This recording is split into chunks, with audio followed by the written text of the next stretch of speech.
রেখা ও জয়া, তার প্রেম জীবন নিয়ে আলোচনা উঠলেই এই দুই নামই ঘুরে ফিরে আসে বারে বারে।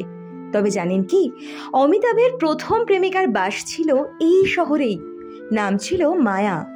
তখন অমিতাভ স্টার হননি, কাজের জন্য এসেছিলেন কলকাতায়। মাসে মেরে কেটে পেতেন 250-300। সেই সময়ে মায়া আসেন তার জীবনে। এক ব্রিটিশ বিমান সংস্থার সঙ্গে যুক্ত ছিলেন মায়া। হঠাৎ করে অমিতাভের জীবন মোড় নেয় অন্যদিকে। কাজের খোঁজে তিনি চলে আসেন মুম্বাই। মা তেজি বচ্চনের ভাই নীরু মামার কাছে থাকতে শুরু করেন অমিতাভ। মায়াও আসতে শুরু করেন সেখানে।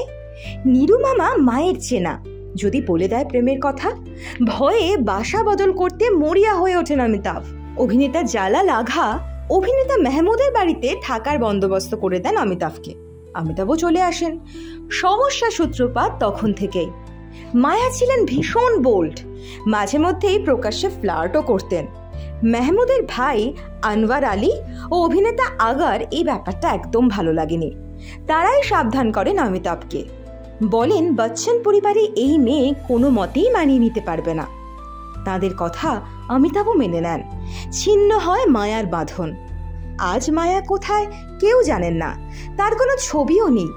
এই কলকাতার কোনো অলিগলিতে কি আজও অমিতাভের জন্য চোখের কোণে মেঘ জমে তার?